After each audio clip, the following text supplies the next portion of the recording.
Hey guys, it's Eddie and Janelle, or should I say Janelle and Eddie. Eddie and Janelle. And we want to talk to you today about what it's like to send a kid off to college. Putting responsibility on a kid while they're in high school or throughout their whole academic career. What's the right thing to do? Do you insist that they go to college? Do you instill it upon them as a non-negotiable from the very beginning? Or do you kind of let things, unfold? And I know that people have different feelings about that. They feel like, oh, you don't need college. And in a lot of cases you may not. But the way I kind of see the world is that education is always a good thing. Right. It's always going to open up new opportunities, new friendships, connections, no matter what you do. Whatever it is that you do. And I think though along the way there's been some debate, with friends of ours. But for us, I think it was a little bit of you want to give them the opportunities that you didn't have. And so we talked about college very early on.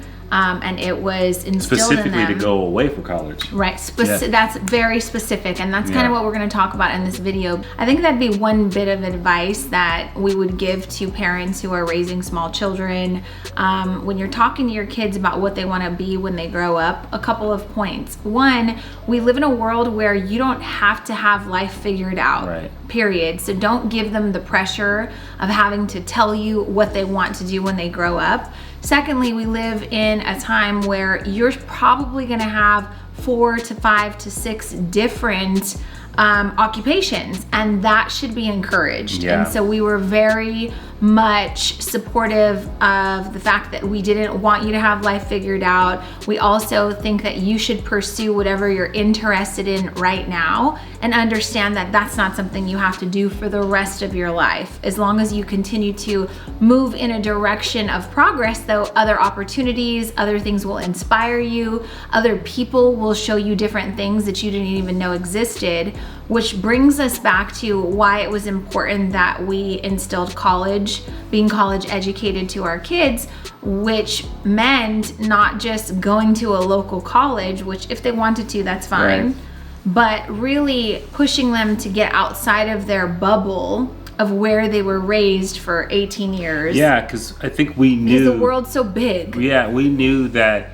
exposure is the best education you can get. And I think that when you put yourself in different environments, when you put yourself in uncomfortable situations, that exposure lights something up in you, and it creates journeys and it creates experiences that you can't get by just staying in one place. You can't get what it feels like to be cultured and moving to Scotland and understanding a different culture. Like, you can't get that sitting in place. And so I think we always encourage them to go away. And one of them so far has taken it quite literally, going away across the world.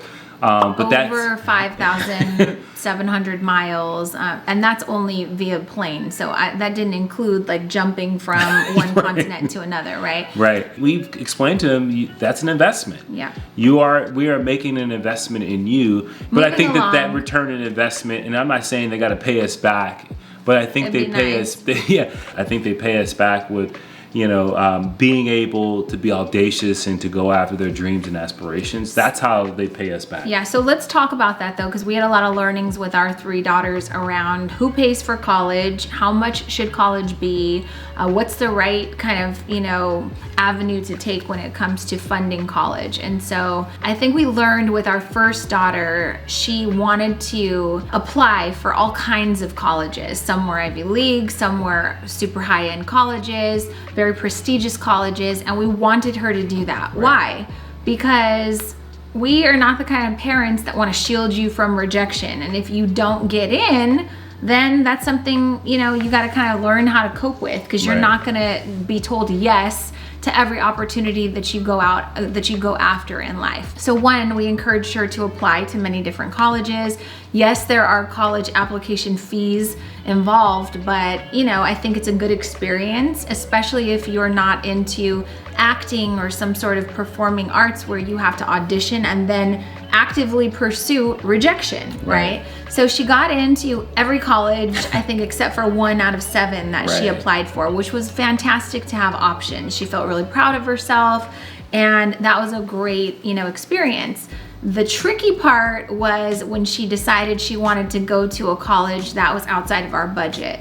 And I think that that's a learning that we can pass on to you if you're watching this video. She felt like when we said, yeah, that college is a little too much, like that's not worth it for us, that's not an option. She was like, I don't understand, my whole life you told me to go to college. We've never talked about a budget. And so I was like, it's kind of the equivalent of if we said, hey, when you turn 16, we're gonna buy you a car, which we did not. We don't believe that children should be handed cars, but that's a topic for another episode. But it's kind of the equivalent of if we said, hey, when you turn 16, we're gonna buy you a car, and you just took yourself to the Range Rover dealership.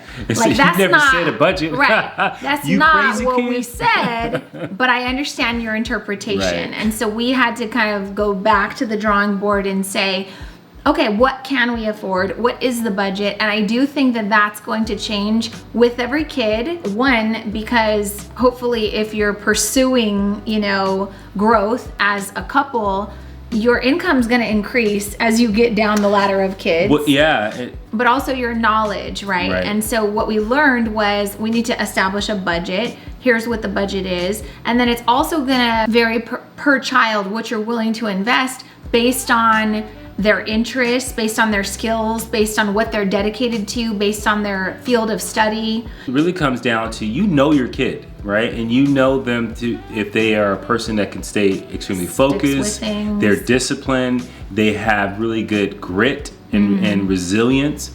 And I think that will determine whether you go beyond a particular budget, because they are like, hey, I want to be a doctor, right? And they have been like, this is what they've been working towards. That every school they're looking at is they're looking for the best medical school they can possibly find.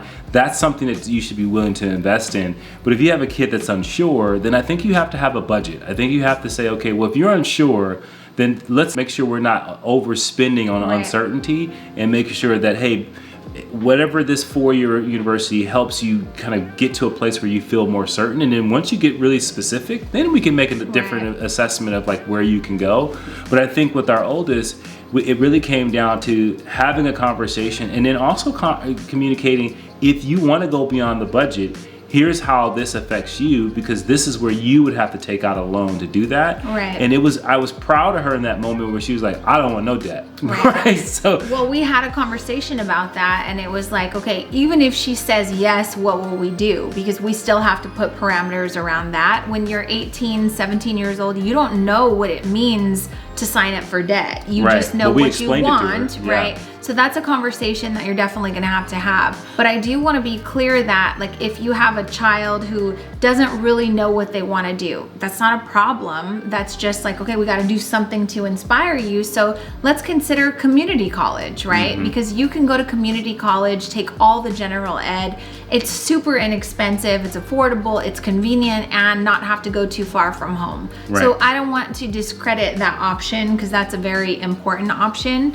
And then secondly, I think, you know, you decide, okay, well, we have a budget. I think they want to go to this school. What can we afford? What can you not? And then I think you come to the conversation of, this is what we're willing to spend, and this is what we're willing to let you kind of take on as debt for yourself. And obviously every household's going to be different financially. Maybe you're you know, both chipping in and you're divorced. Maybe it's a combination of the three of you. Maybe you applied for financial aid, or you got a scholarship. All these different things have to be taken into consideration, which is why, again, it brings me to the point of every child is going to be different. With, you know, Jasmine, our oldest, we decided that based on the scholarship money that she earned, based on the fact that she wasn't quite really positive or sure on what career she wanted to pursue, and based on the fact that she just wanted to, like, let's just start and like get ourselves, let's dip our toe in college waters, keeping her kind of local. She wasn't the kind of kid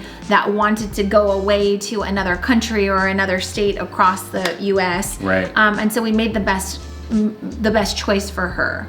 Moving on to Kayla, our second daughter, our middle daughter, she's always been extremely independent. She's always loved a challenge. You can see the determination, right? And so I think that was a different conversation, because we know that all those things transfer. Those are things you're gonna have to really weigh out when you're helping your kid come to this realization. And you may not tell them like, hey, here are the attributes that you've represented for the 18 years of your life, and based on this, this is our budget. You may not say that, but I do think that you have to be objective, and you have to look at it and say, let's make a really smart decision that they may not necessarily like, but at the end of the day, I think they come back and say, that was something I think really worked. We had that good conversation, and we were to make a good decision. So with Kayla, the conversation was, yes, you're able to apply to whatever colleges you want, but we knew that she was going to be very specific on getting into the most prestigious colleges for a specific art. She's an actress, right? So she wants to pursue theater. And so we knew that she was gonna be pursuing like some of the best education when it comes to being an actor. Not only did she have to apply academically and qualify, but then she had to audition to get into the theater program. So it was like double whammy. Right. We didn't ask her to do that. She did that on her own, which again kind of speaks to her determination and her ability to just be self-driven, right? Yeah. So we knew, okay, well, what's the acceptance rate of these schools? She knew that the acceptance rate for the school that she wound up getting into was 1%. Right. And so when she wound up getting other offers, she was like, okay, I really think that I want to do this. This is the third best school in the world. I want to go here. We committed. And then we had to decommit when she wound up getting into her number one school, which had a 1% acceptance rate, right? So what are the chances? And then, couple that with the fact that it's in another country, Scotland to be exact, a place we've never been. We know no one that lives in Scotland. She was willing to sign up and abandon everything that was familiar.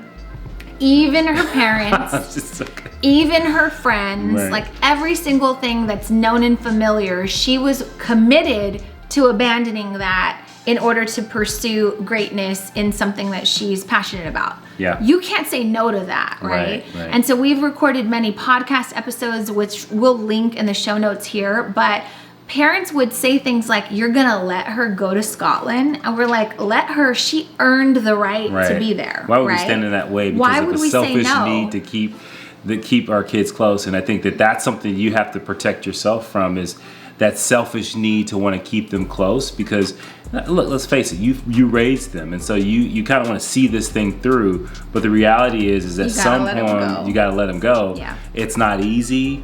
It's tough. You may have some kind of trauma from it, but at the end of the day, it's best for both of you to let them fly and let them stumble, let them figure things out, let them get sick on their own, right? They're gonna catch a cold, they're gonna get the flu, whatever the case may be, and you get to see what they're made of, and you can see what your hard work has produced in a human being that's able to function in the world at a really high capacity. That's an amazing feeling, right? So we moved to Scotland, and we have a checklist of not only dorm supplies, but like you're moving to another country. So do you have a visa? Does it come with a work permit? Do you know where a bank is? What does your cell phone service look like? All of these things, down to the outlets in another country, down to the fact that your driver's license doesn't work. In fact, they drive on the opposite side of the car, on the opposite side of the street, right?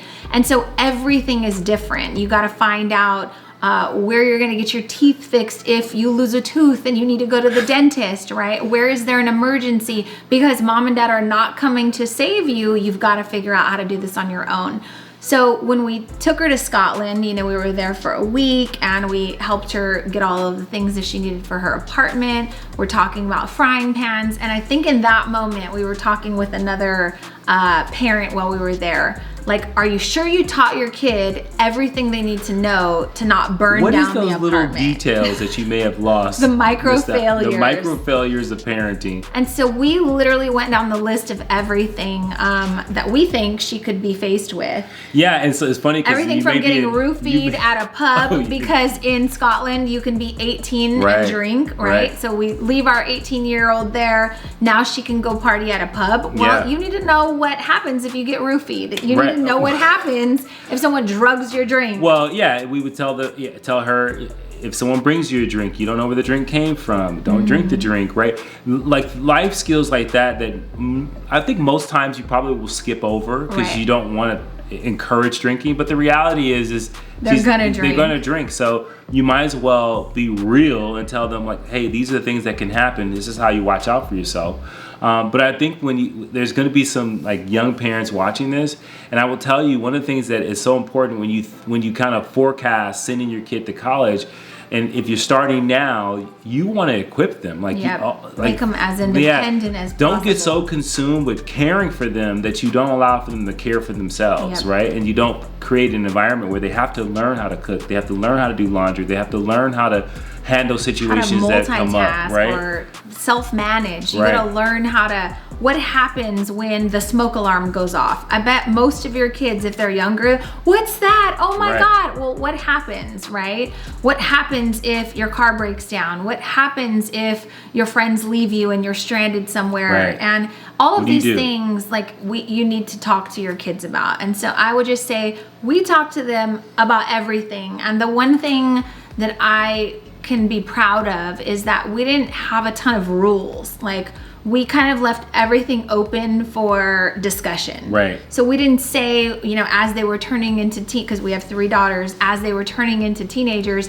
you can't have a boyfriend. We just said, you have to talk to us about all of this stuff. Yeah. We didn't say you couldn't drive, or you couldn't spend the night at a friend's house, or you couldn't be out past midnight. Right. We didn't have any of those rules. And so what happened was there weren't a bunch of problems. Like, I don't know how to say we had so many damn rules in my house the more I think about it. The crazy thing is that you learn that when you start to put those restrictions up, all they can do is think about how to break the rule, right? And then if you make it so that it's like taboo, you can't talk about it, boyfriends, girlfriends, whatever Sex, it is, drugs, right? And alcohol. you make it this thing that's hard to talk about. What do you think they're gonna do? They're gonna hide it because they know you can't handle it, right? That's important, I think, for you as a parent to ask yourself, like, maybe they don't talk to me about these things because they know I can't handle it, right? Just yesterday, one of our girlfriends, who's also a recent